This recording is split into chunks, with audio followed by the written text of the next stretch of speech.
In this video we're studying vectors. We're on page 30 and we're going to start with the shortest distance between two skew lines. So two skew lines, they are two lines which do not intersect. So it's hard to draw that in two dimensions. It looks like there's a crossing here, but there's no crossing there. They're skew, they do not intersect. The first line is called A1 plus lambda B1. That's this line here, because A1 is the position vector which gets you onto the line, and then B1 is the direction of that line, so that makes this here whole line the vector equation A1 plus lambda B1. The other equation then, A2 plus mu B2, position vector A2 to get onto the line, and then you go along the line mu B2. So position vector, a point on the line, and the direction of the vector. Okay, if PQ is the shortest distance between the lines, so just in the diagram they've given a point P and a point Q on both of the lines, and that's indicating the position where the distance between the two lines is as small as possible. When that is so, then PQ is perpendicular to both lines. Okay, remember, if we go back to your last example, if you're taking a random point and you want to get get to the line as quick as possible, it's going to be at a right angle. And equally, if you're at this point here and you're going to go on to the other line is going to be somewhere random, you want to go directly to it where it's also going to be at a right angle. Hard to draw that in two dimensions, but effectively the points P and Q are created where the lines are at right angles. PQ is at right angles to one line and PQ is at right angles to the other line. So if that's true, i.e. PQ is parallel to B1 cross B2.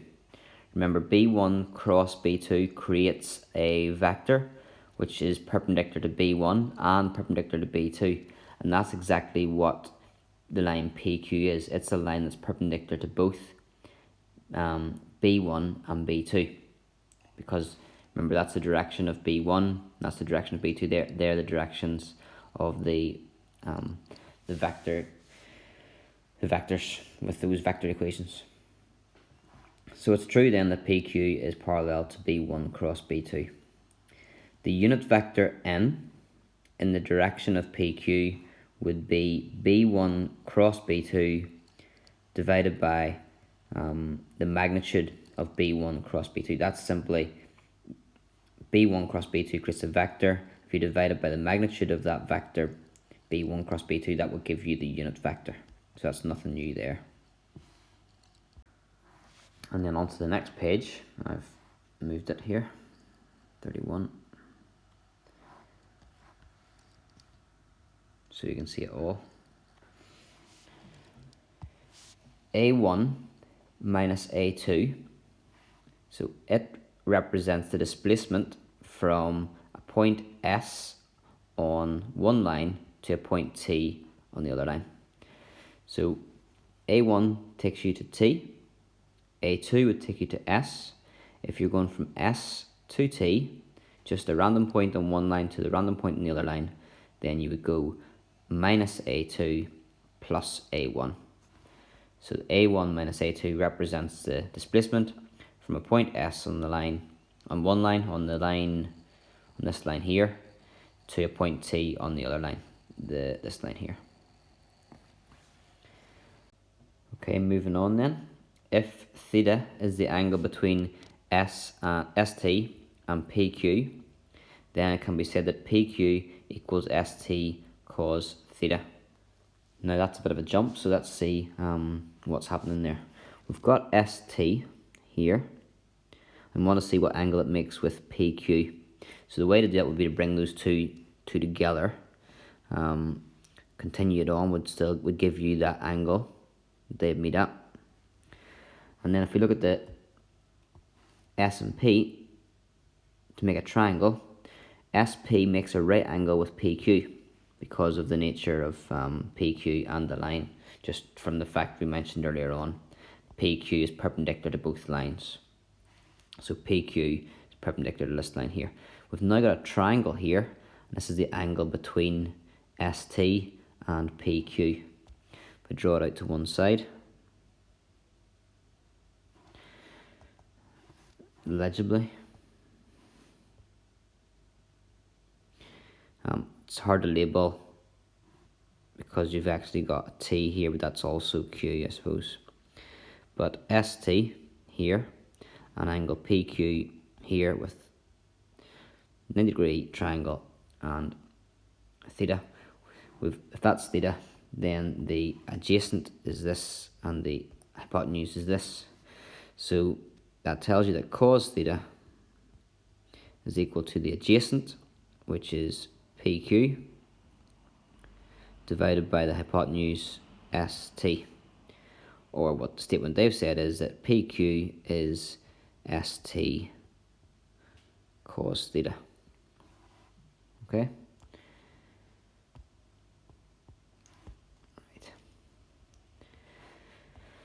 Right then, next bit, rearranging that on the bottom.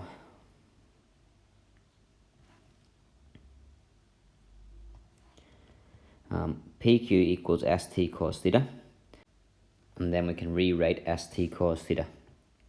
It would be true if we look at use the dot product. If we did ST dot with n, that would be equal to the magnitude of ST, the magnitude of n multiplied by the angle between them.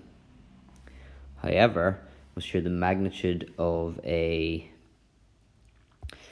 unit vector is 1, so you end up with ST dot product with the unit vector n would equal the magnitude of ST cos theta.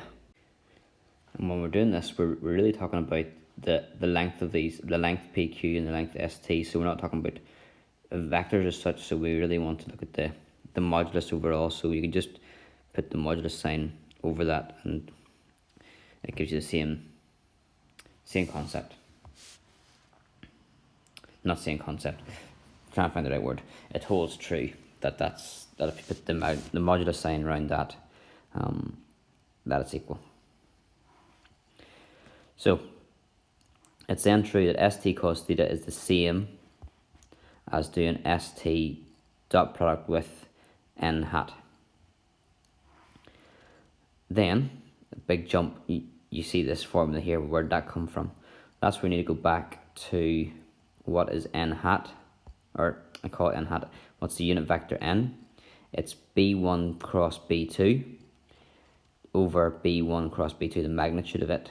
So you've got the n replaced there with that, and then what's st? St is a1 minus a2.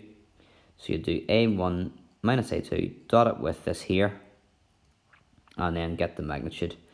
And that is how to find out the shortest distance between lines, two skew lines. So your formula there is really, I suppose, important. Should you memorize that or be able to derive it? I suppose that is up to you. Okay, let's move on. We're then going to do an example on find the shortest distance between the lines whose vector equations are this and this. So it's the shortest distance between two lines. Two lines, do they meet? Are they skew? Doesn't say, so we would assume that it's the distance between two skew lines. If they do meet, then we'll end up knowing that the distance between them is 0. We should get that out anyway. Okay, so let's run through the solution. And the solution doesn't use just the formula, it sort of goes through that derivation with the example. So remember, we're trying to find the shortest distance between the lines. The shortest distance between the two lines, remember, will be perpendicular to both lines. So the solution says a vector which is perpendicular to both lines would be the cross product of the two directions of the vectors.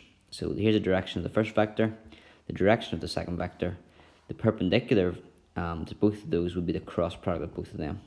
Now I'll take it that you remember how to do the cross product.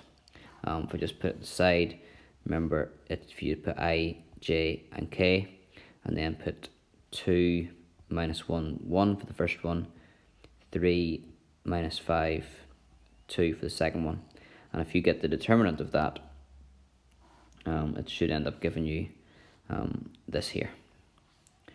And the unit vector of that, so size 1 would just be to divide that vector by its magnitude. So the magnitude of it would be 3 squared plus 1 squared plus 7 squared, which is 59, and square root that. So a unit vector perpendicular to both lines would be 1 over the square root of 59 multiplied by that vector. Remember, the next thing from the proof was to find the distance between two points in the line. I said there were two random points, but they're 2 points that are given in the vector equations. So the first point on the first line is I plus j, and the point on the second line would be 2I plus j minus k. If we subtract one from the other, a1 minus a2, if we call that our a1, that was our b1, and a2 and b2, then this difference of a1 minus a2 is minus I plus k. The least distance between the two lines is given by, and I suppose that's where you should remember the formula now.